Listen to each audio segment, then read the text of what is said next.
नमस्कार, मी मानसी. महाराष्ट्र जनशक्ती चॅनल मध्ये आपलं स्वागत. सविस्तर बातम्यांचा आढावा घेणारच आहोत, पण त्याआधी नजर टाकूयात काही महत्त्वाच्या हेडलाईन्सवर.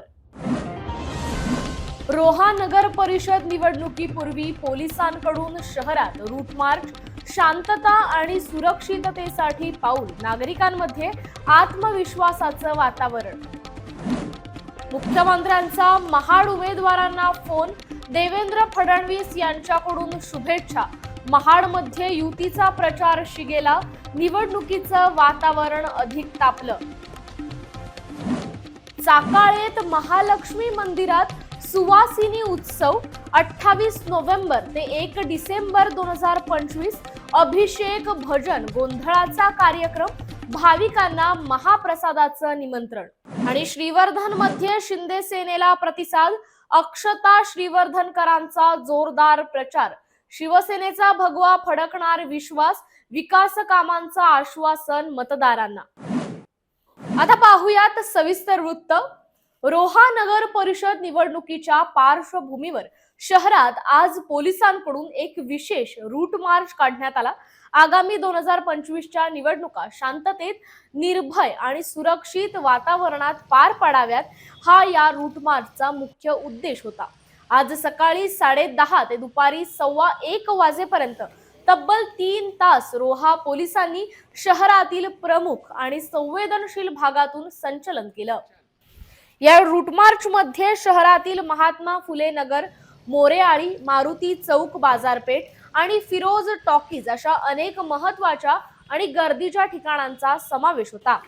उपविभागीय पोलीस अधिकारी श्री प्रसाद गोकुळे यांच्या नेतृत्वाखाली रोहा पोलीस स्टेशनसह माणगाव, आरसीपी प्लाटून आणि कोलाड, नागोठणे, पाली येथील मोठ्या संख्येने पोलीस अधिकारी आणि अंमलदार यात सहभागी झाले होते. नागरिकांच्या मनात सुरक्षिततेची भावना निर्माण व्हावी आणि निवडणुकीच्या काळात कोणताही अनुचित प्रकार घडू नये यासाठी पोलिसांनी हे प्रतिबंधात्मक पाऊल उचललं. शांतता आणि सुव्यवस्था राखण्यासाठी पोलीस दल कटिबद्ध असून या रूट मार्चमुळे नागरिकांमध्ये आत्मविश्वास वाढला. निवडणुका निर्भयपणे पार पडतील असा विश्वास पोलिसांनी यावेळी व्यक्त केला. दिनांक 2/12/2025 रोजी रोहा नगर परिषदेचे मतदान असून 3/12/2025 रोजी काउंटिंग आहे.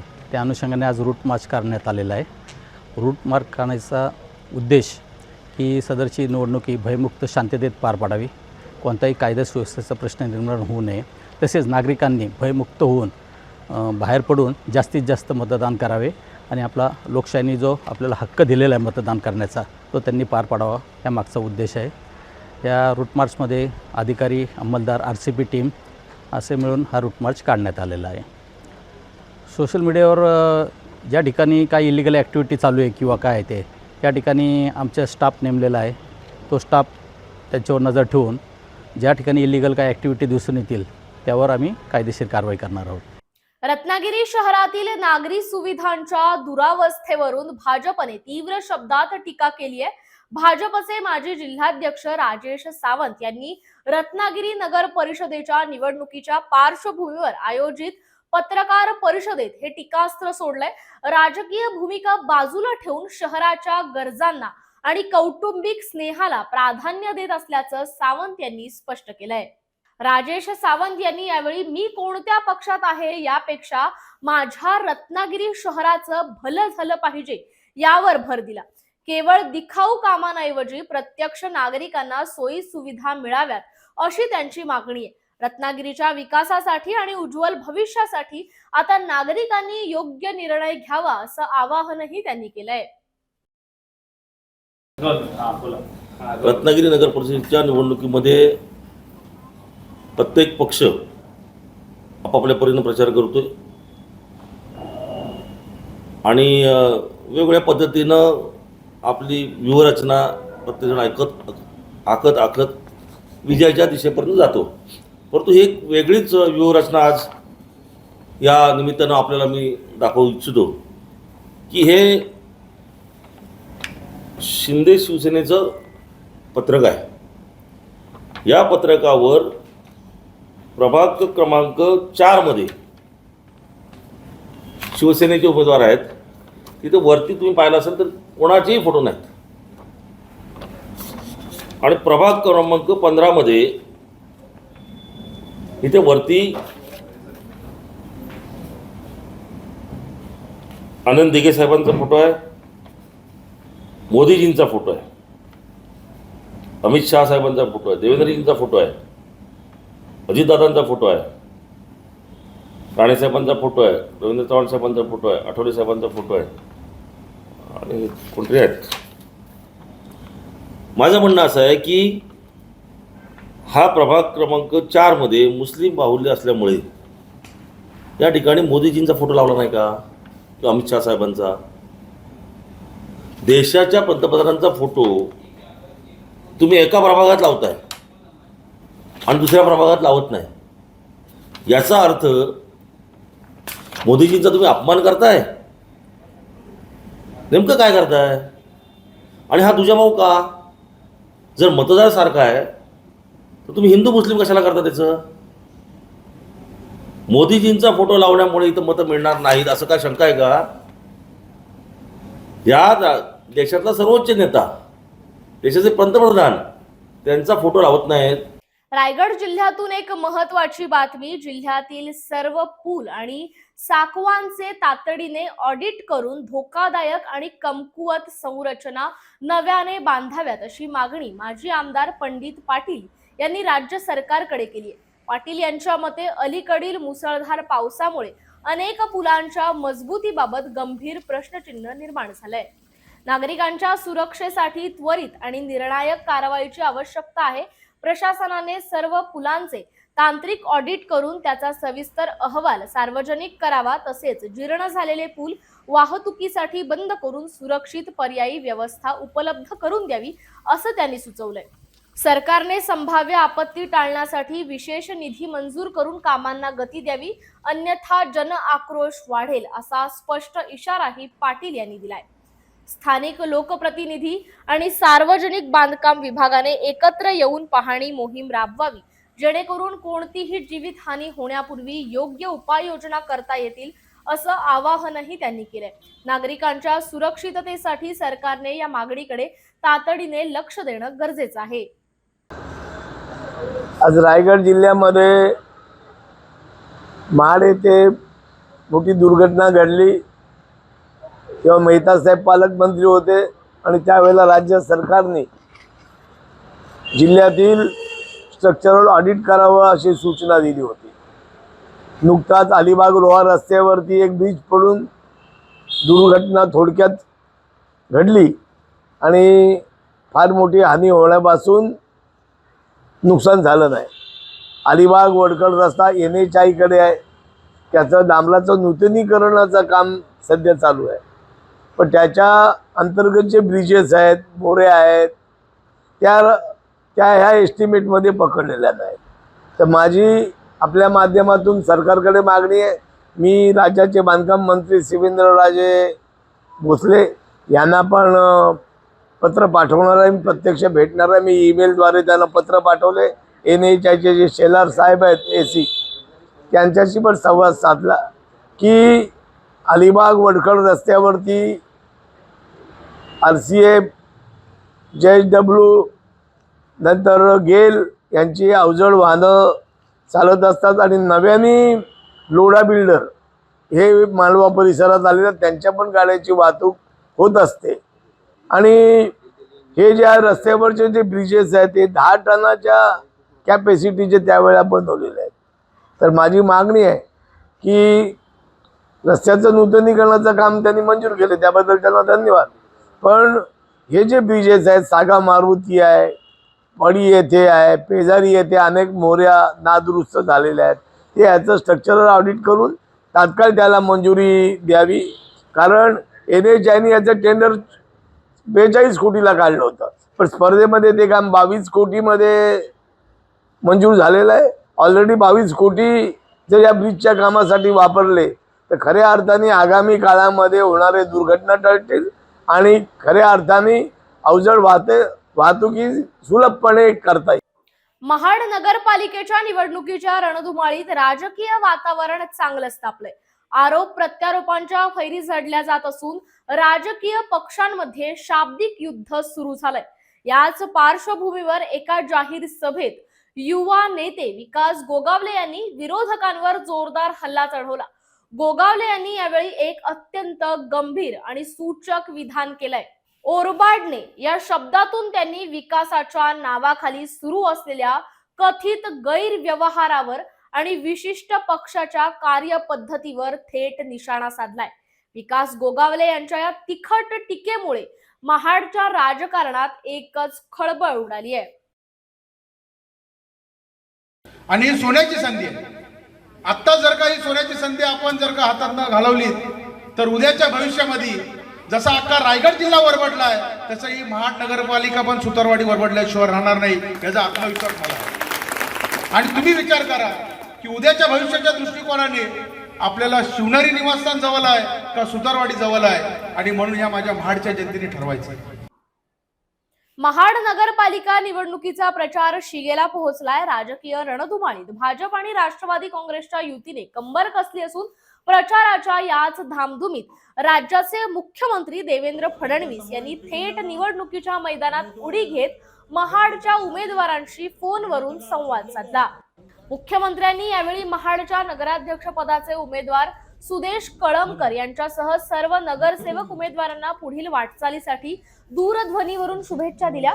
महाड शहराच्या विकासासाठी आपण कटिबद्ध असल्याचं आश्वासनही त्यांनी यावेळी दिलं। हे विशेष म्हणजे प्रदेशाध्यक्ष प्रवीण दरेकर यांच्या प्रमुख उपस्थितीत महाड शहरात एक भव्य जाहीर सभा सुरू होती। याच सभेत मुख्यमंत्र्यांनी अचानक फोन करून सर्व उमेदवारांशी आणि उपस्थितांशी संवाद साधला। मुख्यमंत्र्यांच्या या थेट फोनमुळे प्रचारात सहभागी असलेले कार्यकर्ते आणि उमेदवारांचा उत्साह द्विगुणित झाला। त्यांच्या या संवादाने केवळ उमेदवारांनाच नव्हे तर महाडमधील मतदारांनाही एक आश्वासक संदेश मिळाला असून युतीच्या प्रचाराला यामुळे प्रचंड बळ मिळाल्याचं बोललं जातंय। सर्वांना खूप खूप नमस्कार। महाडच्या आपल्या नगरपालिकेच्या निवडणुकीमध्ये सुदेश कळमकर आपले उमेदवार आहेत आणि त्यांच्या समर्थनार्थ मी आपल्या सर्वांना अपील करतोय की आपण कमळाचं बटन दाबून सुदेशजींना आणि आपल्या नगरसेवकांना निवडून द्या। राष्ट्रवादी आपल्या बरोबर साहेब हो, आणि सोबत राष्ट्रवादी पण आहे। राष्ट्रवादीचेही जे घड्याळ चिन्ह आहे त्यालाही आपण त्याचंही बटन दाबून जिथे जिथे राष्ट्रवादी आहे त्यांनाही निवडून द्या। आपल्याला कल्पना आहे की आपल्या शहराच्या विकासाकरता आम्ही आपल्या सोबत आहोत आणि सुदेश आणि आपल्या सगळ्या नगरसेवकांना पूर्ण मदत ही महाराष्ट्र शासनाची असेल। आता 2027 मध्ये 14 तळाच्या आंदोलनालाही 100 वर्ष पूर्ण होतील आणि त्या निमित्ताने अनेक आपल्याला कार्यक्रम देखील करायचे आहेत आणि त्यासोबत आपल्या शहराचा सर्वांगीण विकास आपल्याला करायचा आहे। त्या दृष्टीनं आपण सर्वांनी आमच्यावर विश्वास ठेवावा अशी आपल्या सर्वांना विनंती करतो। खूप खूप धन्यवाद। कोल्हापूर डायोसिस काउन्सिल अंतर्गत येणारे वेंगुर्ल्यातील सेंट लुक्स हॉस्पिटल सध्या शेवटच्या घटका मोजतंय। एकेकाळी वेंगुर्ल्यातील रुग्णांसाठी आधार असलेलं हे रुग्णालय गेले अनेक वर्ष बंद असल्याने त्याचं भवितव्य अधांतरी आहे। या रुग्णालयाची स्थापना 1910 साली अमेरिकेतील एका संस्थेने केली होती। सुमारे 100 वर्ष सेवा दिल्यानंतर 2012 मध्ये हे रुग्णालय बंद पडलं। यामुळे अनेक कर्मचारी बेरोजगार झाले तर स्थानिकांना आरोग्य सेवेसाठी वणवण करावी लागते। सध्या वेंगुर्ला नगर परिषद निवडणुकीचे वारे वाहू लागल्याने शहरातील आरोग्य व्यवस्थेचा प्रश्न पुन्हा एकदा ऐरणीवर आलाय। बंद पडलेल्या सेंट लुक्स रुग्णालयाला पुन्हा सुरू करण्याची मागणी आता जोर धरू लागली आहे। रुग्णालयाच्या माजी कर्मचाऱ्यांची मागणी स्पष्ट आहे। हे रुग्णालय सरकार मार्फत किंवा अन्य कोणत्याही संस्थेमार्फत नव्हे तर ज्या मूळ संस्थेने ते स्थापन केलं त्याच संस्थेने ते चालवावं। यात इतर कुणाचाही हस्तक्षेप नसावा। वेंगुर्ल्यातील जनतेच्या आरोग्यासाठी हे रुग्णालय पुन्हा सुरू होणं अत्यावश्यक असून प्रशासनाने यावर गांभीर्याने विचार करावा। सेंट लुक्स हॉस्पिटल या नावाने हॉस्पिटल आहे इथे वेंगुर्ल्यामध्ये। अमेरिकन मिशनच्या मार्फत चालवलं जात होतं। 1902 सालामध्ये हॉस्पिटल इथे सुरू झालं 1915 मध्ये ही इमारत बांधली. त्यानंतर हे अविरत हॉस्पिटल चालू होतं. इथून गोव्यापर्यंतचे लोक इथपर्यंत येत होते. गोवा, बेळगाव, सावंतवाडी, वेंगुर्ल्यामध्ये संपूर्ण पेशंट इथे ह्याच्यासाठी येत होते आणि चांगल्या प्रकारे बरे होऊन उपचार घेऊन जात होते. कमी खर्चामध्ये चांगली सेवा घेऊन जात होते. रिटायर म्हणजे आमचं हॉस्पिटल 12 सालात बंद झाले. त्यानंतर मग हॉस्पिटल बंद झाल्यानंतर कामच नाही ना, त्यामुळे रिटायर असंच समजलं गेलं आम्हाला. 900 रुपये पेन्शन मिळते, 910 रुपये, 15 रुपये. मुळगाव आमचं मातोंडमध्ये, पण आम्ही इथे पेंडूरमध्ये, घोडेमुख पेंडूर, पण राहतो आम्ही इथेच हॉस्पिटलच्या क्वार्टर्समध्ये. हे काय 7-8 एकर क्षेत्र आहे सगळं आणि या ठिकाणी एक चांगलं अद्ययावत हॉस्पिटल व्हावं अशी आमची सगळ्यांची मागणी. म्हणजे लोक आता इथे आम्ही काही काम करू शकणार नाही आमचं वय याच्यात विचारात घेतलं तर, पण लोकांसाठी एक चांगलं अद्ययावत हॉस्पिटल व्हावं. माझ्या कुटुंबाला हा त्रास झालाय की मला वडील नाही आहेत. 2000 मध्ये माझे वडील एक्सपायर्ड झाले. माझी आई एकटी ह्या हॉस्पिटलमध्ये काम करून ती उदरनिर्वाह तिने तिचा चालू होता. पण जेव्हा हे हॉस्पिटल बंद पडलं, माझंच नव्हे तर इथे कुटुंबामध्ये राहणाऱ्या प्रत्येकाचा प्रॉब्लेम खूप मोठा झाला, की आता आमची घरं चालणार कशी? हा त्यांना सगळ्यात मोठा प्रश्न पडला. म्हणजे इथे फक्त माझ्या एकटीचं असं नाहीये, तर इथे काम केलेल्या, कमी पगारामध्ये काम केलेल्या फक्त ही लोकं मनापासून सेवा देत होते. पण त्या सेवेमध्ये त्यांना त्यांचं इन्कम, त्यांचं जे काही त्यांचं आउटपुट होतं ते फार कमी होतं. पण त्याच्यामध्ये सुद्धा त्यांनी कामं केलेली आहे इथे. तर माझा एकटीचा नव्हे तर इथे असलेल्या प्रत्येक कर्मचाऱ्याचं नुकसान झालेलं आहे हॉस्पिटल बंद झाल्यापासून. 35 कर्मचारी आमच्या एरियामध्ये राहायला होते. हा एक एरिया आहे जिथे इथे राहायला होते आणि रोडच्या बाहेर एक आमचं सदन आहे, म्हणजे प्रीती सदन म्हणून, तिथे पण राहायला होते. पण काही लोक इथून गेले, पण जे स्थानिक लोक आहेत म्हणजे इथे पहिल्यापासूनच एकदम राहणारी ती इथे राहिलेली आहेत. म्हणजे तुम्ही बघताय तसे हे वगैरे. रायगड जिल्ह्यातील श्रीवर्धन नगर परिषदेच्या निवडणुकीचा ज्वर आता शिगेला पोहोचलाय. नगराध्यक्ष पदासाठी शिंदे गटाच्या उमेदवार अक्षता प्रीतम श्रीवर्धनकर यांचा प्रचार सध्या जोरात सुरू आहे. श्रीवर्धनकर या स्वतः आणि त्यांच्या सोबत नगरसेवक पदाचे उमेदवार घरोघरी जाऊन मतदारांशी संवाद साधतायत. मतदारांचे आशीर्वाद घेत श्रीवर्धनच्या विकासासाठी त्यांनी कंबर कसल्याचं चित्र दिसतंय. या प्रचार दौऱ्याला जनतेकडून भरभरून प्रतिसाद मिळत असून त्यांच्या विजयाची खात्री व्यक्त केली जाते. संपर्क प्रमुख सचिन पाटेकर यांनी तर म्हसळा तो झाकी है, श्रीवर्धन अभी बाकी है म्हणत विजयाचा विश्वास व्यक्त केलाय. यावेळी मतदारांना आवाहन करताना श्रीवर्धनच्या सर्वांगीण आणि शाश्वत विकासासाठी शिवसेनेच्या जास्तीत जास्त उमेदवारांना निवडून देण्याचं आवाहन करण्यात आलंय. शहरातील प्रलंबित प्रश्न आणि अपुऱ्या असलेल्या सुविधा लवकरात लवकर नागरिकांच्या सेवेसाठी उपलब्ध करेन असं आश्वासन अक्षता श्रीवर्धनकर यांनी दिलंय.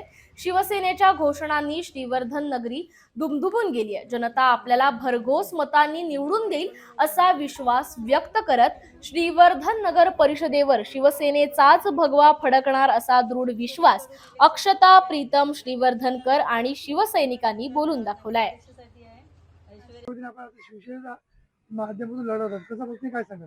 सर्वप्रथम मी या ठिकाणी सांगतो की माननीय एकनाथ शिंदे साहेबांच्या माध्यमातून आणि आमदार भरतशेठ गोगावले यांच्या प्रयत्नातून आम्ही श्रीवर्धन शहरामध्ये 3.5 कोटी रुपयांचा निधी आणलेला आहे आणि विकास कामं केलेली आहे. पण ती जी आम्ही विकास कामं केलेली आहेत ही चांगल्या दर्जाची विकास कामं केलेली आहेत आणि जे सत्तेत आहेत या ठिकाणी तटकरे ह्यांनी जी विकास कामं केलेली आहेत ही किती निकृष्ट दर्जाची आहेत ही या ठिकाणी आपण सुद्धा पाहिली असेल आणि जनता सुद्धा या ठिकाणी सर्व पाहत आहे. आता या ठिकाणी झालेली पाईपलाईन, जागोजागी पाईपलाईन फुटते. 2-2 दिवसांनी लोकांना पाणी मिळत नाहीये. 2-2 दिवस लोक पाण्यापासून वंचित राहत आहेत. अशा परिस्थितीत लोकांना बदल हवाय. तुम्ही पाहिलं असाल म्हसळ्यामध्ये काय परिस्थिती झाली, तीच परिस्थिती ह्या वेळेला श्रीवर्धनमध्ये सुद्धा येणार आहे आणि या ठिकाणी शिवसेनेचा भगवा झेंडा हा निश्चितपणे फडकणार आहे हे मी तुम्हाला ठामपणे सांगू शकतो. काही गेल्या दिवसापासून इथे मी सातत्याने माझं राहणं आहे आणि आम्ही काम करतोय. काम करतोय. माझ्या सगळ्या नगरसेवक आणि नगराध्यक्ष पदाच्या उमेदवारांनी तुम्हाला त्यांच्या संकल्पना, त्यांचे इथले प्रॉब्लेम सगळं काही सांगितलेलं. आता मी एवढंच सांगेल फक्त, काल घडलेलं म्हसळ्यामध्ये म्हणजे म्हसळा तो झाकी आहे, श्रीवर्धन अभी बाकी आहे. पहिले म्हणजे सर्व नागरिकांच्या ज्या मूलभूत गरजा आहेत, म्हणजे पिण्याचे पाणी आहे, रस्ते असतील, आरोग्य, शाळा असेल, ह्या सगळ्या गोष्टी खूप आता या महत्त्वाच्या झालेल्या आहेत लोकांसाठी. पण त्या प्रमाणात पाहिजे तितकं काम या गोष्टींवर झालेलं नाही आहे अजूनपर्यंत. युवा पिढी खूप शिक्षित आहे, पण इथे रोजगाराच्या कोणत्याही संधी नाही आहेत आपल्याकडे. मुलांना खेळण्यासाठी खुलं मैदान नाही आहे. हॉस्पिटलमध्ये व्यवस्थित सुविधा नाही आहेत. जर कोणी पेशंट आजारी पडला तर त्याला पुढे न्यावं लागतं. सर्वांना सर्वप्रथम जय महाराष्ट्र. मी ऐश्वर्या मनोज जाधव, प्रभाग क्रमांक 9 मधून नगरसेवक पदासाठी उमेदवारी लढत आहे. सर्वप्रथम आम्हाला इथून शिवसेनेसाठी खूप चांगल्या पद्धतीचा इथे आम्हाला प्रतिसाद मिळतोय. आम्ही लोकांच्या घरोघरी जाऊन त्यांना शिवसेनेमध्ये मत देण्यासाठी प्रयुक्त करतोय आणि आम्हाला त्यांच्याकडून खरंच खूप चांगल्या पद्धतीचा प्रतिसाद मिळतोय. आणि यामधून आम्हाला जास्तीत जास्त लोकांची सेवा करण्यासाठी उतरायचं आहे. सर्वप्रथम इथे पहिला प्रश्न येतो तो हॉस्पिटलचा. आमच्या इथे हॉस्पिटल आहेत, पण इथे कोणत्याही प्रकारची सुविधा नाहीये. म्हणजे जरी एक्सरे काढायचे असतील तरी डॉक्टर अवेलेबलच नसतात. मग आम्हाला माणसांना जायला लागतं महाड, माणगाव इथे आम्हाला जायला लागतं. तर प्रत्येक ॲम्ब्युलन्स नसतात, कधी कधी ॲम्ब्युलन्स वेळेवर येत नाही. मग यांना त्यांना कॉल करून आम्हाला ॲम्ब्युलन्सची सोय करावी लागते. खेड तालुक्यातील निसर्गरम्य चाकळे गाव सध्या एका भक्तिमय वातावरणात न्हाऊन निघालंय. येथील जागृत श्री महालक्ष्मी मंदिरात भव्य सुवासिनी उत्सव साजरा होत असून यासाठी जय्यत तयारी करण्यात आली आहे. हा पवित्र उत्सव गुरुवार दिनांक 28 नोव्हेंबर ते रविवार दिनांक 1 डिसेंबर 2025 पर्यंत या कालावधीत मोठ्या उत्साहात संपन्न होतोय. गावातील ग्रामस्थ, महिला मंडळ आणि मुंबई, ठाणे, पुणे येथील भाविकांच्या सहकार्याने हा सोहळा आयोजित करण्यात आलाय. उत्सवाची सांगता 1 डिसेंबर रोजी मुख्य कार्यक्रमांनी होणार आहे. या दिवशी सकाळी देवीला पवित्र अभिषेक घालण्यात येईल आणि त्यानंतर पारंपरिक अलंकारांनी देवीला सजवण्यात येईल. हे देवीचं मनमोहक रूप पाहण्यासाठी दूर दूरहून भाविक गर्दी करतात. दिवसभर हरिनामाचा गजर करण्यासाठी हरिपाठ आणि चाकाळे येथील महालक्ष्मी भजन मंडळाद्वारे भजनाचे कार्यक्रम आयोजित करण्यात आले, ज्यामुळे संपूर्ण परिसर भक्ती रसाने भारून जाईल. चौक भरणे आणि पारंपरिक गोंधळ यासारखे धार्मिक विधी पार पडतील. यानंतर मंदिरात उपस्थित सर्व भाविकांना महाप्रसादाचं वाटप केलं जाईल. सायंकाळी मनोरंजनात्मक कार्यक्रम, ऑर्केस्ट्रा, वैभव डान्स, म्युझिकल नाईट, कोल्हापूर यांच्या नाटिका, थांब लेकी ओटी घेऊन जा या कार्यक्रमाचं आयोजन करण्यात आले, जे उत्सवाला आणखी रंगत आणेल. हा सुवासिनी उत्सव केवळ धार्मिक विधी नसून गावकरी आणि भाविकांना एकत्र आणणारा एक सामाजिक सोहळा देखील आहे. आयोजकांनी सर्व भाविकांना या उत्सवात सहभागी होऊन देवी महालक्ष्मीचा आशीर्वाद घेण्याचे आवाहन केलंय. चला तर मग या भक्तिमय सोहळ्यात सहभागी होऊया आणि देवीचा कृपा प्रसाद अनुभवूया.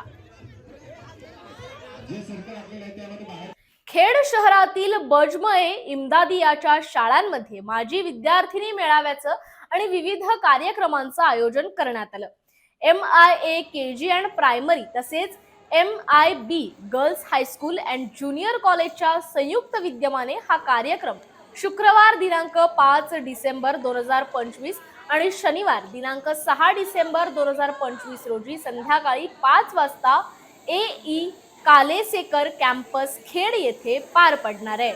संस्थेचे अध्यक्ष ARD खदीब यांच्या अध्यक्षतेखाली होणाऱ्या या कार्यक्रमात पहिल्या दिवशी माजी विद्यार्थिनींसाठी विशेष मेळावा आयोजित करण्यात आलाय.